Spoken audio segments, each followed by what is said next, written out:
반갑습니다. 청년 일단 단장 이경주입니다. 현재 청년회에서 부회장을 맡고 있고 일단 단장을 맡고 있습니다. 오늘 함께 공부하실 내용은 원불교 교사 제2편 회상의 창립, 제1장 새 해상의 공개 1 불법연구의 창립 총회입니다. 먼저 단어를 좀 보시겠는데요. 나오는 단어들 중에 발기인이라고 하는 단어가 있습니다.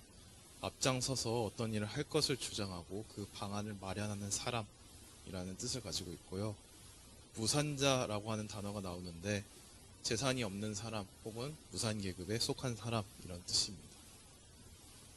그리고 내용 중에 유지라고 하는 단어가 있는데 어떤 상태나 상황을 그대로 보존하거나 변화없이 계속하여 지탱함 이런 뜻을 가지고 있고, 의연금, 연연금 이런 단어가 있었는데 두 개가 뜻이 같더라고요. 사회적 공익이나 자선을 위하여 내는 돈 이런 뜻을 가지고 있어서 앞에 단어가 의연금은 의자고 연연금은 해연자라서 아마 의연금은 특별히사와 관련된 내용이지 않을까. 연연금은 매년 내는 돈, 그리고 정기적으로 내는 그런 돈을 가리키는 것 같습니다. 입회금은 어떤 모임에 들어갈 때 내는 돈을 뜻하고요. 식리라고 하는 단어가 있는데 재물을 불리어 이익을 늘림이라는 뜻이고, 충용은 보충하여 씀이라는 뜻입니다. 여기까지 단어에 대해서 설명을 드렸고, 이번에 배우실 교사 내용 중에 보시면 교사 별록 5, 별록 6 해서 인물들이 나옵니다. 그래서 그 인물들을 중심으로 설명을 드리도록 하겠습니다. 먼저 서중환 선지님께서 나오시는데, 본명은 상인이시고 법보는 추산이십니다. 초대 불법연구회 회장을 역임하셨고 중앙총부 건설에 크게 기여하셨습니다. 친형인 서동풍으로부터 소태산 대종사의 도덕 말씀을 듣고 원불교에 입교하셨고, 나중에 부인 정세월과 함께 복례정사를 찾아 대종사님께서 복례산에서 나와 해상을 펴실 것을 간곡히 청하셨습니다. 다음은 송만경 선지님이신데, 김제 출신이시고 전북 정읍 내장사에서 소태산 대종사님을 만나십니다. 백학년 선사의 말을 따라서 내장산으로 가셔서 내장사에서 어느 정도 하시려고 했는데 그게 무산되셨습니다. 대종사님께서. 그 당시에 내장사에 송만경 선지님이 계셨는데 그때 대종사를 만나 만경이라는 법명을 받고 만경 선지님께서 전무 출신을 단행하십니다. 이청춘 선지님은 다들 아시다시피 오타원님이신데 법문에 마당 가운데서 대지자웅이 놀고 있는 것을 보고 호련히 느낀 바 있어서 출가하셨다라고 하는 분이시고, 전주에서 대종사님께서 7인 제자로 발기인을 삼아 불법연구회 창립을 서두를 때 여성으로서 유일하게 창립 발기인이 되신 분입니다.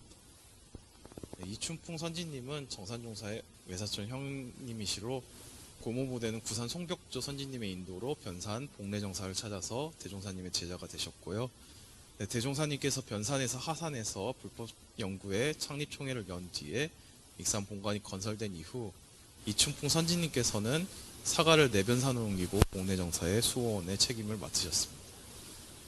문정규 선지님이신데 송적벽의 인도로 변산을 찾아서 제자가 되셨습니다.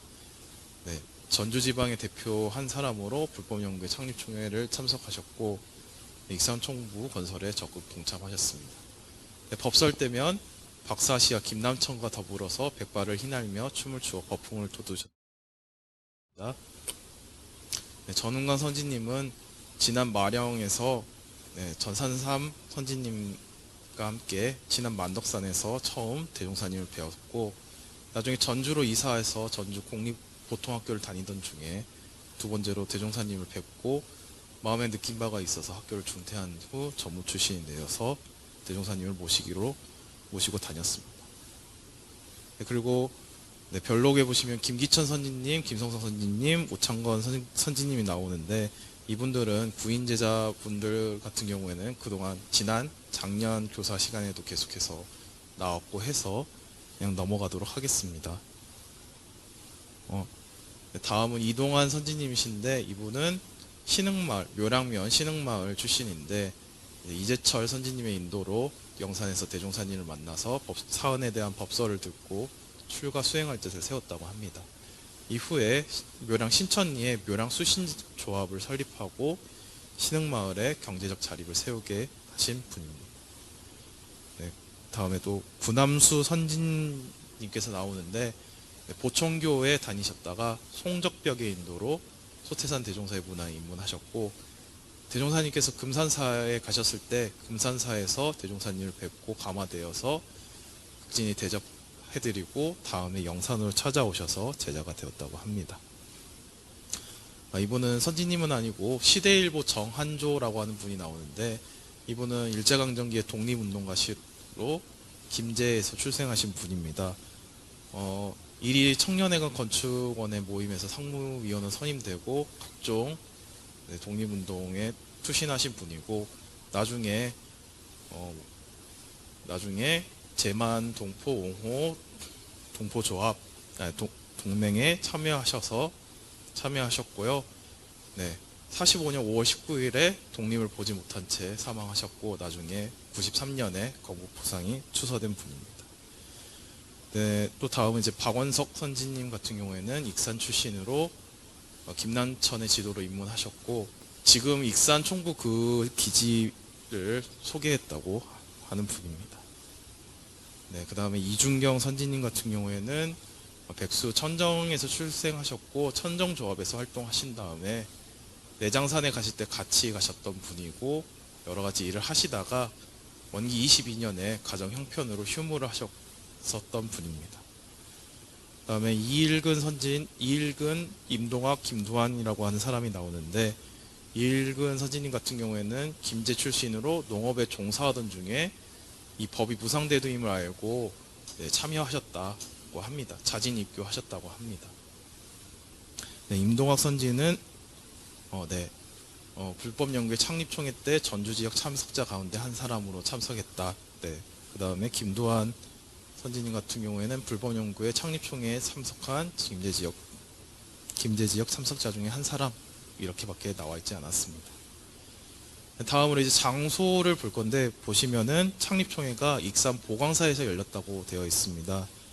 여기서 이 위치는 현재 전북 익산의 전북대학교 특성화 캠퍼스 근처 마동공원에 위치해 있고요.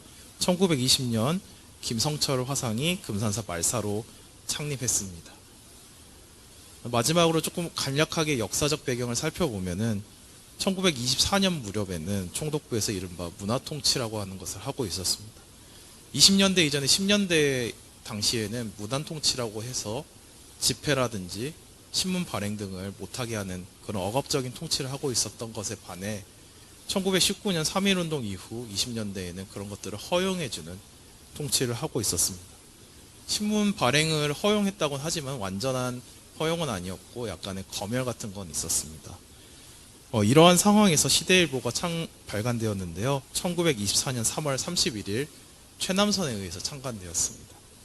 당시 조선일보, 동아일보와 함께 3대 민간지의 정립시대를 이루었다라고 하는데요. 그러던 중에 자금난으로 인해서 보천교가 인수했다가 중간에 말썽이 되자 다시 원상 회복하였고 1926년에는 중해일보로 바뀌었다라고 합니다. 네, 이상으로 제 강연을 마치도록 하겠는데요. 제가 작년에 1년 동안 계속해서 교사 강연을 전담하면서 여러 가지 시도들을 해왔던 것 같습니다. 그동안 안암교당 내에서 정전에 대한 강의는 계속해서 해왔기 때문에 그에 맞춰서 강연은 많은 자료가 쌓여있는 반면에 교사 강연에 대해서는 어느 정도 틀이 만들어지지 않은 상태여서 이걸 어떻게 강연을 해야 될지 고민을 많이 하고 여러 가지 시도를 했었던 것 같습니다. 네, 이번 강연에서 교사 속 단어, 인물, 장소, 역사적 배경을 이렇게 설명을 해보았는데요. 다음번에 교사 강연을 준비하실 분들의 참고가 되었으면 좋겠습니다. 이상 강연을 마치도록 하겠습니다.